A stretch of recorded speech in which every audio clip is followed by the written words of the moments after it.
പ്രമുഖ നടൻ പരേതനായ കൊല്ലം സുധിയുടെ ഭാര്യ എന്നതിലപ്പുറം സ്വന്തം അധ്വാനം കൊണ്ട് മലയാളികൾക്കിടയിൽ തന്റേതായ ഒരിടം കണ്ടെത്താൻ രേണുസുധിക്ക് സാധിച്ചിട്ടുണ്ട്.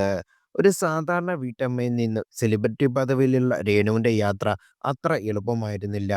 പരിഹാസങ്ങളിലും തളർച്ചയിലും അതിജീവിച്ച് മുന്നേറുന്ന രേണുവിന്റെ വിജയഗാഥ ഇന്ന് പലർക്കും പ്രചോദനമാണ്. വെറും 2000 മുതൽ 3000 രൂപ ശമ്പളത്തിൽ നിന്നാണ് രേണു തന്റെ കരിയർ ആരംഭിച്ചത്. ഇന്ന് കുടുംബം നോക്കാൻ ആരുടെയും സഹായമില്ലാത്ത അവസ്ഥയിലേക്ക് അവർ വളർന്നു. കോടികളൊന്നും സമ്പാദിച്ചില്ലെങ്കിലും ഇന്ന് കടം വാങ്ങേണ്ട അവസ്ഥയില്ല. ഒരു പെൺകുട്ടി മാനേജറായി കൂടെയുണ്ട്. കാര്യങ്ങളെല്ലാം അവളാണ് നോക്കുന്നത്. തന്റെ മാറ്റത്തെക്കുറിച്ച് രേണു അഭിമാനത്തോടെ പറയുന്നു. സോഷ്യൽ മീഡിയ റിവ്യൂസുകൾ ചെയ്തു തുടങ്ങിയ കാലത്ത് അടുത്ത സുഹൃത്തുക്കളിൽ നിന്ന് പോലും രൂക്ഷമായ വിമർശനങ്ങളാണ് രേണു നേരിടേണ്ടി വന്നത്. വീട്ടുകാർക്ക് പോലും ഇത് ഇഷ്ടമല്ലെന്നും ഇത്തരം കാര്യങ്ങൾ നിർത്തണമെന്നും പലരും ഉപദേശിച്ചു. എന്നാൽ ഈ വാക്കുകൾ ചെവിക്കെടുത്താതെ അന്ന് വീട്ടിലിരുന്നെങ്കിൽ ഇന്നത്തെ രേണുസുതി ഉണ്ടാകില്ലെന്ന് രേണു പറയുന്നു. 7 വർഷത്തെ പ്രയത്നം കൊണ്ട് പലരും എത്തിച്ചേരുന്ന ബിഗ് ബോസ് വേദിയിലേക്ക് നേരിട്ടുള്ള ക്ഷണമാണ് രേണുവിനെ തേടിയെത്തിയത്. 35 ദിവസം ആ വീട്ടിൽ നിൽക്കാൻ സാധിക്കുമെന്ന് കരുതിയില്ലെന്നും ബിഗ് ബോസ് അനുഭവം ജീവിതത്തിൽ നേട്ടങ്ങൾ മാത്രമാണ് നൽകിയിട്ടുണ്ടെന്നും രേണു വ്യക്തമാക്കി.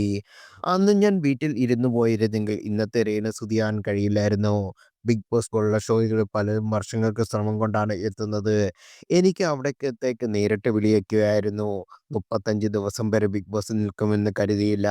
ഇറങ്ങി വന്നതിൽ നിരാശയുമില്ല. ബിഗ് ബോസ് കൊണ്ട് എനിക്ക് നഷ്ടമൊന്നുമില്ല. നേട്ടങ്ങൾ മാത്രമാണ് ലഭിച്ചത്. ഉദ്ഘാടനങ്ങളിൽ അതിഥിയായി ക്ഷണിക്കപ്പെടണമെന്ന ഒരു നാട മുറിക്കാനുള്ള അവസരം ലഭിക്കുമെന്ന് ഞാൻ ഒരിക്കൽ പോലും സ്വപ്നത്തിൽ കരുതിയിരുന്നില്ല. ആരെന്ത് പറഞ്ഞാലും അതൊന്നും എന്നെ ബാധിക്കില്ല. അതിലും വലിയ അനുഭവങ്ങളോടെയാണ് ഞാൻ കടന്നു പോകുന്നത് രേണുസുധി പറഞ്ഞു.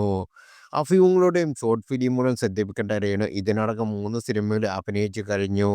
കുരിപ്പാപ്പ എന്ന ചിത്രത്തിലും സംവിധായകൻ ജോഷി ജോൺ ഒരുക്കുന്ന പുതിയ സിനിമയിലും രേണു ഉണ്ട്. മികച്ച അവസരങ്ങൾ വന്ന സിനിമയിൽ സജീവമായി തുടരാനാണ് രേണുവിന്റെ തീരുമാനം. സ്വന്തമായി സമ്പാദിച്ച പണം കൊണ്ട് അടുത്തിടെ ഒരു പുതിയ സ്വിഫ്റ്റ് കാർ രേണു സ്വന്തമാക്കി. ഇല്ലായ്മകളിൽ നിന്ന് വളർന്ന് സ്വന്തം കാലിൽ നിൽക്കാൻ പ്രാപ്തമായ ഒരു സ്ത്രീയുടെ വിജയത്തിന്റെ അടയാളമായി ആ നീലക്കാരനെ ആരാധകർ ഏറ്റെടുത്തു.